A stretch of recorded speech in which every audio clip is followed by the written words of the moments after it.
오늘 하나님께서 우리에게 주신 말씀은 베드로전서 5장 6절 7절입니다. 제가 읽겠습니다. 살아계신 하나님 말씀입니다. 그러므로 하나님의 능하신 손 아래에서 겸손하라. 때가 되면 너희를 높이시리라. 너희 염려를 다 주께 맡기라. 이는 그가 너희를 돌보심이라. 아멘. 살아계신 하나님 말씀입니다. 계속해서 하나님 나라의 우선순위라는 주제로 말씀 묵상 이어가겠습니다.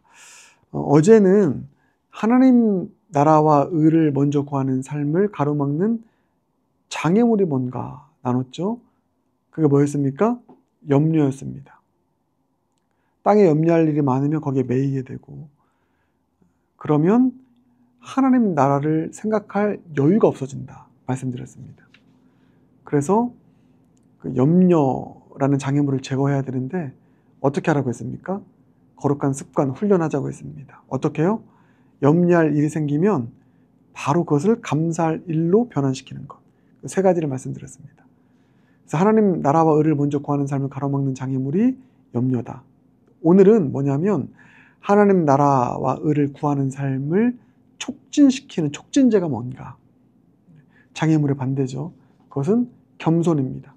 여러분의 겸손한 자가 되면 하나님 나라와 의를 먼저 구하는 삶, 그리고 겸손한 자는 내 삶 가운데 하나님의 나라와 하나님의 의, 하나님의 뜻이 이루어지는 것을 간절히 갈망하게 됩니다. 겸손한 자가. 그래서 겸손이 하나님의 나라와 의를 구하는 삶을 살아가게 만드는 촉진제다. 오늘 말씀이 그 말씀인 것입니다. 그러므로 하나님의 능하신 손 아래에서 겸손하라. 때가 되면 너희를 높이시리라. 높이시리라. 높이신다는 것은 뭐 문제 해결할 것이다. 여러 가지가 있지만 하나님의 그 높으신 뜻, 그 뜻이 이루어지는 그 삶의 자리에 너희가 있을 것이다. 이런 의미인 것입니다. 그 하나님의 나라와 하나님의 의, 그 하나님의 그 뜻, 그 높으신 뜻이 이루어지는 삶. 누가요? 능하신 손 아래에서 겸손한 자가. 겸손한 자가. 그래서 하나님 나라를 먼저 구하는 삶의 촉진제는 겸손이다. 꼭 기억하길 바라겠습니다. 왜 그렇습니까? 겸손은 성경적 겸손을 우리가 정의할 필요가 있습니다. 성경적 겸손은 단순히 우리가 고개를 숙이는 어떤 외적인 모습과 태도가 아닙니다. 성경적 겸손의 핵심은 이겁니다. 내 뜻보다 하나님의 뜻을 앞세우는 것입니다. 그리고 내 힘이 아니라 하나님의 능하신 손에 모든 것을 맡기는 신앙의 태도가 겸손입니다. 이게 성경적 겸손입니다. 내 뜻이 아니라 하나님의 뜻을 앞세우고, 그게 겸손한 자죠. 내 힘이 아니라 하나님의 능하신 손을 의지하는, 그래서 그 하나님의 능하신 손에 내 모든 것을 맡기는, 작은 것까지도 다 맡기는 신앙의 태도가 성경적 겸손이기 때문입니다. 그러니 이게 성경적 겸손의 정의이니, 겸손한 자는 당연히 내 삶 가운데 하나님의 뜻이 이루어지는 그런 삶을 구하고 또 그 삶을 추구하는 그런 신앙이 될 수밖에 없는 것입니다. 그래서 다시 한번 정리하겠습니다. 겸손한 사람은 모든 것을 하나님의 힘으로, 하나님의 뜻대로 해결하려 한다. 그 하나님을 믿으며 살아간다. 이게 겸손입니다.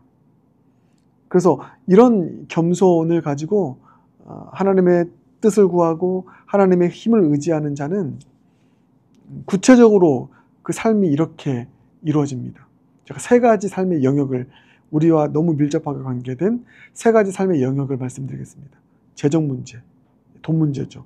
재정 문제도 겸손한 자는요, 주님의 공급하심을 믿습니다. 능하신 주님, 모든 것에 만물의 소유주가 되시는 그 주님의 공급하심을 믿음으로 맡깁니다. 그리고 자녀 문제 마찬가지입니다. 능하신 주님께서 내 자녀를 책임지실 것을 믿음으로 겸손히 맡깁니다. 그러면 우리 자녀의 삶 가운데 하나님의 뜻이 이루어지는 것입니다. 하나님의 나라와 의가, 하나님의 선하신 뜻이 자녀의 삶 가운데 이루어지는 것은 자녀의 삶을 하나님이 책임져 주신다. 그래서 겸손히 주님께 자녀를 맡기는 자들 가운데 하나님의 의가, 하나님의 나라가 임하는 것 아니겠습니까? 그 자녀들의 삶에. 마지막 세 번째, 미래, 앞으로의 진로의 문제, 미래의 문제도 마찬가지입니다. 능하신 주님께서 내 삶을 인도하실 거야. 믿으며 겸손히 맡깁니다. 겸손한 사람은요. 겸손한 믿음의 사람은 주님께서 인도하실 것이다. 믿으면서 겸손히 맡기는 것입니다.